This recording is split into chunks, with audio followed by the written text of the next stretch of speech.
Hello students and welcome back to your YouTube channel job detector.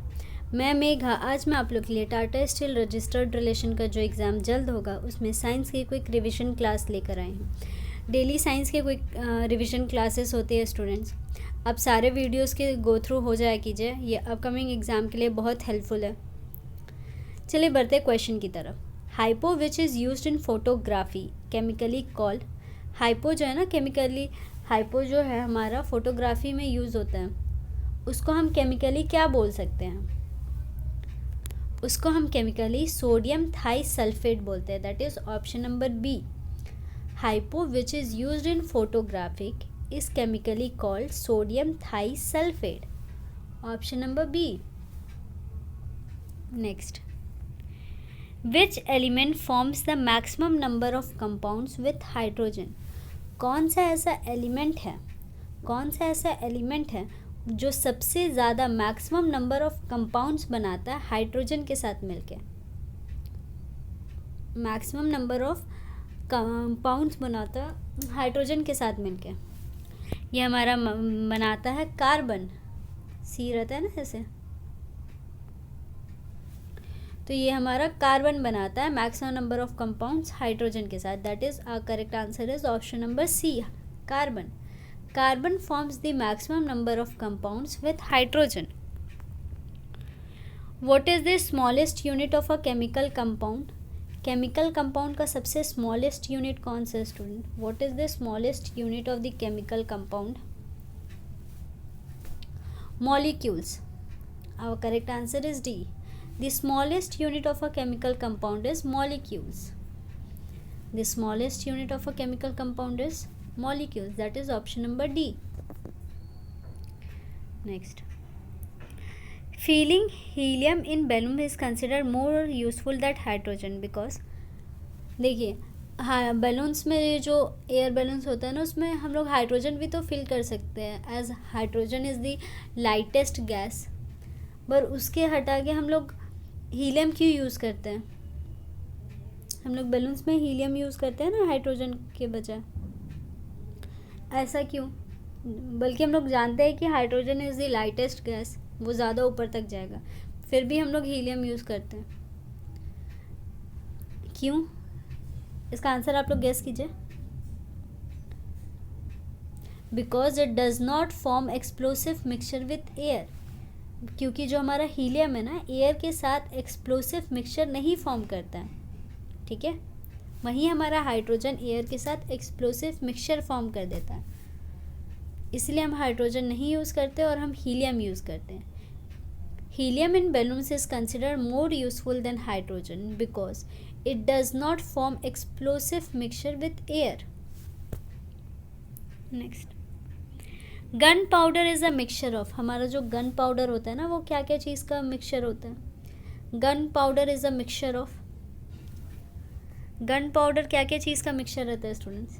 ये हमारा mixture रहता है saltpetre, sulphur and charcoal. Option number C. Gun powder is a mixture of saltpetre, sulphur and charcoal. Next, the marshy gas which is produced on decomposition of organic matter and is mostly found in coal mines is the name of that gas. What is the name of that gas? यह जो हमारा Marcy gas है ना, ये कब produce होता है? जब हम लोग डिकम्पोजिशन ऑफ ऑर्गेनिक मैटर जो डिकम्पोज होते हैं ना, तब ये फॉर्म होता है, ठीक है, तब ये प्रोड्यूस्ड होता है। या फिर मोस्टली कोल्ड माइंस में ये पाया जाता है। तो वो उस गैस का नाम क्या है? मार्सी गैस का। मार्सी गैस हम लोग किस गैस को बोलते हैं स्टूडेंट? सबसे पहला क्वेश्चन, हम मार्सी गैस मीथेन को बोलते हैं ना। Option number B. The marshy gas methane is produced on decomposition of organic matter and is mostly found in coal mines. Why is sodium store in kerosene. Sodium को kerosene में हम क्यों store करके रखते हैं? सोडियम को हम kerosene में स्टोर करके क्यों रखते हैं? क्योंकि it get oxidise in air. That is option number B. हमारा जो सोडियम है ना, एयर के साथ ऑक्सीडाइज हो जाता है, जिसकी वजह से हम लोग उसे केरोसिन में डिप करके रखते हैं। that it get oxidized in air. That is option number B. Sodium is stored in kerosene because it gets oxidized in air.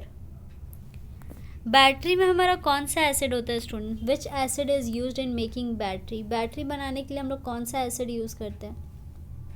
Battery बनाने के लिए हम लोग सल्फ्यूरिक एसिड यूज़ करते हैं. That is option number A. Sulphuric acid is used in making battery. Okay, sulfuric acid is used in making battery. Next, which substance is added to make natural rubber hard and bouncy? Natural rubber को hard और bouncy बनाने के लिए हम कौन सा substance use करते हैं? Natural rubber को hard and bouncy बनाने के लिए हम उसमें कौन सा substance add करते हैं students? उसमें हम add करते हैं sulfur. That is option number C is our correct answer. Sulfur is added to the natural rubber to make it hard and bouncy. Okay. यहाँ तक किसी को कुछ confusion है? आगे बढ़े हम लोग. चलिए बढ़ते हैं. Which of the following is essentially produced in the fermentation process? Fermentation process में कौन सा ऐसा ये है जो जल्दी प्रोड्यूस्ड होता है? Is essentially produced. Fermentation process में इन चारों ऑप्शन में कौन सा प्रोड्यूस होता है स्टूडेंट्स? ये हमारा प्रोड्यूस होता है ethyl alcohol. That is option number B. Ethyl alcohol is produced in the fermentation process. Okay. Which drug is used as an anti anxiety drug? कौन सा ड्रग यूज होता है as an anti anxiety drug? ये हमारा use होता है diazepam. Diazepam drug is use in anti anxiety drug. Diazepam, ये सब वन लीनियर क्वेश्चन है स्टूडेंट्स. ये सब क्वेश्चंस ध्यान में रखिएगा, सारे कॉम्पिटिटिव एग्जाम्स के लिए इम्पोर्टेंट है. Which drug is used as an anti-anxiety drug? Zyfem is used as an anti-anxiety drug. Which of the following is prepared through budding? इन चार ऑप्शन में कौन सा प्रिपेयर होता है बर्डिंग प्रोसेस के थ्रू? हमारा yeast. Yeast is prepared through budding. Yeast कैसे prepared होता है? Through budding. Okay. Dash is responsible for blood clotting. Blood clotting के लिए क्या रिस्पॉन्सिबल है students? Dash is responsible for our blood clotting. Blood clotting के लिए क्या इंपॉर्टेंट है, क्या रिस्पॉन्सिबल है? ब्लड क्लॉटिंग के लिए हमारा प्लेटलेट्स रिस्पॉन्सिबल है. That is option number B. Platelets is responsible for blood clotting. Platelets. Students आपको एक क्वेश्चन दे रही हूँ. Another name of RBCs. What is the another name of RBC? इसका आंसर कमेंट कीजिएगा. What is the another name of RBC? इसका answer comment कीजिए. Student हमारे चैनल को लाइक कीजिए, सब्सक्राइब कीजिए, अपने स्टडी ग्रुप में शेयर कीजिए. वीडियो के डिस्क्रिप्शन में आपको हमारा टेलीग्राम का लिंक मिल जाएगा, वहाँ से आप हमारे ग्रुप में ज्वाइन हो सकते हैं. सारा स्टडी मटेरियल ग्रुप में सेंड हो जाता है स्टूडेंट्स. चलिए next. Who invented penicillin? Penicillin किसने इन्वेंट किया है? Who invented penicillin? पेनिसिलिन किसने इन्वेंट किया है हमारा? Penicillin was invented by Alexandra Fleming. Option number B. Penicillin हमारा किसने इन्वेंट किया है? Alexandra Fleming. Next.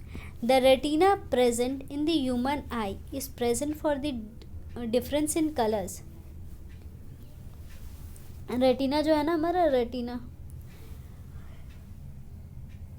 Is present in the human I. Human आई में रेटिना प्रेजेंट रहता है ना. Is present for the difference in colours. वो डिफरेंट कलर्स में रहते हैं ना. Is present for the difference in colours किसके वजह से? Cons. in cones. That is option number B. The retina present in the human eye is present for the difference in colors in cones. What is Ebola? What is Ebola? Ebola क्या है student? एक fungus है, protozoa है, bacteria है, virus है. What is Ebola? किसी को आता है इसका answer? What is Ebola? Ebola जो है ना हमारा एक तरह का वायरस है. That is option number D is a correct answer. Ebola is a type of virus. How many total bones are there in a human? Human में कितने टोटल बोन्स होते हैं स्टूडेंट्स? हमारा टोटल बोन्स है 206. Okay, आप बताइएगा how many total bones are there in human ear? Human ear में total कितने नंबर ऑफ बोन्स होते हैं? ह्यूमन ईयर में, ईयर्स में, हमारे ईयर्स है ना, ह्यूमन ईयर्स में कितने टोटल नंबर ऑफ बोन्स होते हैं? Which of the following virus was first discovered? सबसे पहले कौन सा वायरस डिस्कवर्ड हुआ था इन चार ऑप्शन में? सबसे पहले कौन सा वायरस डिस्कवर्ड हुआ है हमारा? ये हमारा डिस्कवर्ड हुआ है TMV. That is option number C, TMV. TMV virus was first discovered. Next, the principle of atomic bomb is based on? Principle of हमारा जो एटमिक बॉम्ब है ना, वो किस, मतलब एटमिक बॉम्ब किस प्रिंसिपल पे बेस्ड है? एटमिक बॉम्ब, एटमिक बॉम्ब हमारा किस प्रिंसिपल पे बेस्ड है स्टूडेंट? ये हमारा बेस्ड है on nuclear fusion. That is option number B, nuclear fusion. Atomic bomb is based on the principle of nuclear fusion. The potential difference between the ends of the conductor is proportional to the current flowing in it. जो potential difference है ना between the end of a conductor is proportional, ये proportional है to the current flowing through it. ये किसका rule है? ये किसने इस रूल को दिया है? The potential difference between the end of the conductor is proportional to the current flowing through it. ये किसने दिया स्टूडेंट्स? इस लॉ को हम क्या बोलते हैं? इस लॉ को हम बोलते हैं Ohm's law. That is option number D. The potential difference, Ohm's law states that the potential difference between the end of the conductor is proportional to the current flowing in it. इन सारों question में किसी को कुछ confusion है? ये last question था students. Thank you, कल फिर मिलते हैं. Thank you.